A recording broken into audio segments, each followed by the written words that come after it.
memperhatikan Al-Quran itu sangat kemuliaannya buat kita. Semakin banyak perhatikan Al-Quran, semakin manfaatnya buat kita. Contoh, ayat Al-Kursi, satu ayat.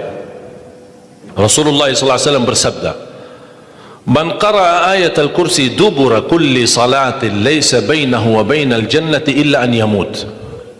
Barang siapa yang membaca ayat Al-Kursi setiap habis salat fardu, tidak ada sesuatu yang mampu menghalanginya masuk surga. Ayat Al-Kursi ini satu ayat menjaminkan kita masuk surga. Kalau satu ayat menjaminkan kita masuk surga, gimana suratul Baqarah seluruhnya? Gimana lagi 30 juz Al-Quran? Kata Siti Aisyah radhiyallahu anha, jumlah tingkatan dalam surga Allah sesuai jumlah ayat Al-Quran. Oleh karena itu tidak ada yang lebih tinggi di dalam surga Allah daripada Ahlul Quran. Karena nanti Ahlul Quran ketika masuk surga, Allah suruh baca dan naik. Baca sebagaimana kamu baca di dunia, dan naik posisimu dan darjatmu di dalam surga. Baca naik terus, baca naik sampai bersama Nabi Muhammad di darjat yang tertinggi di dalam surga Allah. Ini semua berkat Al-Quran. Belum lagi syafaat Al-Quran, belum lagi anak penghafal Al-Quran menghadiahkan 2 mahkota untuk kedua orang tuanya, belum lagi setiap satu huruf dapat 10 kebaikan, belum lagi Al-Quran akan menemani kita saat sakratul maut, belum lagi Al-Quran akan temani kita saat menghadapi mungkar nakir di dalam kubur, belum lagi saat dibangkitkan oleh Allah akan bersama Al-Quran sama kita, belum lagi saat dihisab Al-Quran akan menemani kita, belum lagi saat kita berjalan di atas sirat Al-Quran masih berkenan menemani kita sampai ke pintu surga. Bahkan ketika masuk surga Al-Quran tidak akan tinggalkan kita, masih terus masuk bersama kita di dalam surga sampai naik derajat yang tinggi di dalam surga Allah Subhanahu wa taala. Kewajiban kita cuma satu, coba berapa panjang balasan Al-Quran sampai ke surga, tapi diminta cuma satu, berkenan menjadikan Al-Quran teman kita di dunia. Temanilah Al-Quran, akan Al-Quran berkenan temani kita sepanjang hayat, bahkan sepanjang perjalanan kita menuju surga. Itu kemuliaan Al-Quran. Cukup ada seorang ulama dari At-Tabi'in bernama Abdullah As-Sulami, Abu Abdurrahman Abdullah As-Sulami, Abdullah bin Habib As-Sulami. Ditanya, beliau 70 tahun mengajar Al-Quran. Ditanya, wahai imam, apa yang membuat kamu sabar sampai 70 tahun mengajar Al-Quran? Kata beliau, yang membuat aku sabar dan minat menjaga keistiqomahan, bersabda Rasulullah sallallahu alaihi wasallam, khairukum man ta'allama al-Qur'ana wa 'allamah, sebaik-baik manusia yang mempelajari Al-Quran dan mengajarnya. Itulah ingin saya menjadi orang yang baik bagi manusia, sebagaimana bersabda Rasul, itulah yang membuat saya sabar dalam mempelajari dan mengajar Al-Quran. Siapa yang tidak mau jadi manusia yang terbaik menurut Rasulullah sallallahu alaihi wasallam? Itulah bersama Al-Quran. Mohon maaf, siapa Ali Jabir? Hamba yang biasa, banyak kekurangannya. Yang Allah anugerahkan kemuliaan bukan karena siapa-siapa, tapi karena Al-Quran. Dihormati, didepankan, dan semua orang penghafal Al-Quran, berapapun usianya, dihormati, didepankan, dimuliakan. Semua berkeinginan bisa bersalaman. Kita melihat dan menonton acara Hafiz Indonesia, jangankan anak-anak, bahkan yang cacat luar biasa Allah tunjukkan bagaimana kelebihan Al-Quran. Yang buta bisa hafal Al-Quran, yang lumpuh badannya dan jasadnya seperti alana yang tidak bisa jalan hafal Al-Quran. Naja yang luar biasa dahsyat, otaknya terganggu tapi bisa hafal Al-Quran. Dia tidak bisa baca, kasih Al-Quran suruh baca, dia tidak bisa baca. Tapi ditanya tes hafalannya, hafal. Berapa ayatnya? Hafal. Nomor berapa? Hafal. Kanan kiri hafal, atas bawah hafal. Allah menunjukkan kepada kita, Allah tidak akan melepaskan Al-Quran menjadi jaminan ditolong. Inna nahnu nazzalna dzikra wa inna lahu lahafizun. Kami telah menurunkan Al-Quran dan kami akan menjaganya. Di antara terjaga Al-Quran secara fisik, terjaga Al-Quran secara tulisan, terjaga Al-Quran secara suara, dan terjaga ahlul Quran, para penghafal Al-Quran.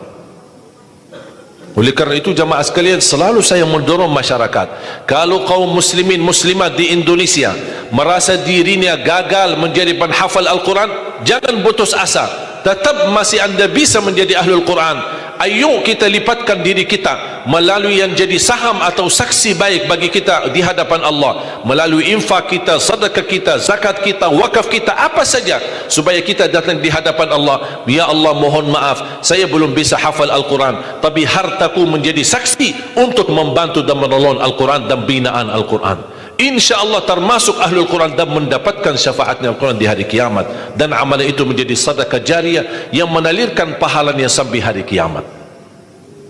Semua harus bisa berjuang. Tidak boleh ada orang berkata saya tidak bisa, tidak bisa hafal. InsyaAllah anakmu bisa hafal. Kalau anakmu belum bisa hafal, InsyaAllah cucumu bisa hafal. Kalau itu pun tidak berhasil, InsyaAllah saham walaupun sedikit seikhlasnya bisa menjadi saksi baik. Infaknya, sedekahnya, ikhlasnya, zakatnya, wakafnya, semua bisa menjadi saksi baik. Karena kita mendapatkan sebuah kemuliaan Al-Quran. Al-Quran kitab suci yang tidak ada keraguan di dalamnya. Sayang sekali kita bisa kehabisan berhari-hari tidak baca Al-Quran. Saya harap insyaAllah mulai hari ini kita komitmen untuk khatam Al-Quran. Siap? Masih menunggu cara mudah untuk khatam? Saya kasih cara mudah. Ini kan Quran seperti Quran Madinah, ya, modelnya seperti ini halamannya. Sekarang sudah banyak di Indonesia seperti Quran Syamil atau Quran ini sudah mulai seperti ini, Quran Madinah, ya. Maksudnya model cetakannya dicetak seperti ini, mulai dari ayat, kalau di akhir halaman ditutupi dengan ayat. Dulu Quran lama, setiap halaman kita buka kadang-kadang ada separuh ayat di halaman kanan, sisanya di halaman kiri. Sekarang Quran Madinah tidak boleh begitu. Termasuk sudah mulai di Indonesia yang sudah disahkan oleh Kementerian Agama, disesuaikan seperti Quran Madinah. Jadi halamannya atas mulai dari ayat, kalau di akhir halaman ditutupi ayat, tidak disambungkan ke halaman berikutnya, supaya teratur. Di antara mereka susun setiap satu juz 20 halaman, dihitung seperti itu supaya rapi. Apa tujuan? Sebenarnya saya mengambil kesimpulan dari hikmah itu. Kenapa setiap juz 20 halaman? Ternyata saya bisa bentuk cara mudah mengkhatam Al-Quran. Setiap waktu salat baca 4 halaman, 4 kali 5 waktu 20, sudah khatam 1 juz. Jadi kalau khatam tidak harus sekaligus. Jangan habis ceramah anda posisi iman yang mulai naik, semangatnya luar biasa, pulang ke rumah baca Al-Quran 1 juz, besoknya masih semangat baca 2 juz, 3 juz dan seterusnya. Begitu menurut semangat, tidak baca 1 tahun. Tidak boleh terlalu semangat, tetap semangat tapi diatur semangatnya. Standar 1 juz, tidak usah berlebih-lebihan. Jaga 1 juz, sedikit demi sedikit, istiqamah lebih baik daripada banyak tapi terputus. Dan itu bersabda Rasulullah SAW, khairul amali adwamahu wa inqal, sebaik-baik amal sedikit tetapi istiqamah daripada banyak tapi terputus.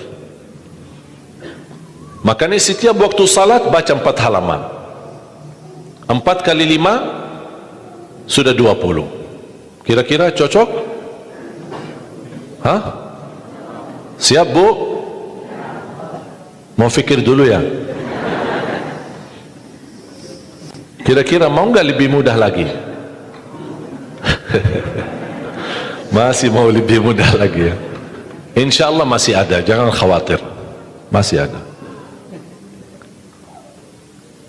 Sebelum salat baca 2 halaman, habis salat baca lagi 2 halaman. Gimana kira-kira cocok? 2 halaman sebelum salat. Kalau 4 halaman sekaligus terlalu berat, tak apa-apa, bagi 2 halaman sebelum salat, 2 halaman sesudah salat. Jadi berapa? 4 dikali 5 waktu berapa jadi? 20, sudah khatam 1 juz. Kira-kira siap? 2 halaman Satu kertas.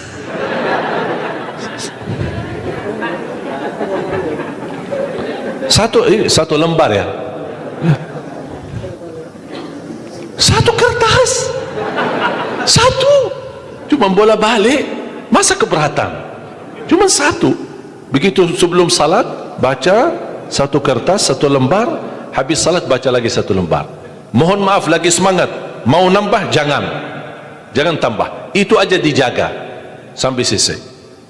Kalau ini bisa dijaga, insya-Allah husnul khatimah. Istiqamah dibaca. Siap? Fikir-fikir dulu atau gimana? Ha? InsyaAllah aman ya, cocok. Cocok? Masih mau lebih mudah lagi? Ha? Abu mau? Mau lebih mudah. Ini cara yang tadi yang saya sampaikan, setiap salat, sebelum salat 2 halaman, habis salat 2 halaman, dan seterusnya sampai khatam 1 juz. Itu cara yang termudah untuk orang yang paling malas. Kalau itu tidak bisa, saya angkat tangan. Inna lillah wa inna ilaihi raji'un. Sudah ada lagi, sudah habis. Malu kita sama Allah jamaah sekalian. Wallahi waktu kita banyak. Ketika saya berhasil khatam 10 jam bisa khatam 30 juz. Allah kasih 24 jam. Masa kita tidak bisa 1 juz? Saya tidak minta 30 juz dalam 10 jam. Saya minta 1 juz dalam 24 jam. Jadi kalau ketika anda baca, jangan suka lihat halaman belakang. Itu yang membuat banyak berat. Misal baca Al-Baqarah, sambil dia baca A'udzubillahi minasyaitonir rajim, Bismillahirrahmanirrahim, Alif Lam Mim, Dzalikal kitabu la raiba fihi, hudan lil muttaqin, alladzina yu'minuna. Banyak. Sadaqallahul azim. Tidak jadi lanjut karena dia fikirannya sudah berubah. Dia tidak melanjutkan apa yang dia baca, tapi dia sudah membuka jumlah halaman begitu terlalu banyak. Aduh ya Allah, bukan saya tidak mau, masalah tidak ada waktu. Padahal kalau dia lanjut, ada kesibukan, tidak apa-apa, berhenti. Berhasil 2 halaman, berhenti. Ada urusan aktivitas, ada tamu di rumah, tidak apa-apa, layani sebentar, habis pulang lanjut lagi. Walaupun 1 halaman, walaupun separuh halaman, tidak apa-apa. Tunjukkan yang terbaik, walaupun itulah kemampuanmu. Tunjukkan, ya Allah mohon maaf, kemampuan saya cuma separuh halaman, tidak apa-apa. Allah senang apapun yang kita kasih. Allah senang asal istiqamah. Allah suka. Allah tidak minta yang banyak, Allah minta yang terbaik.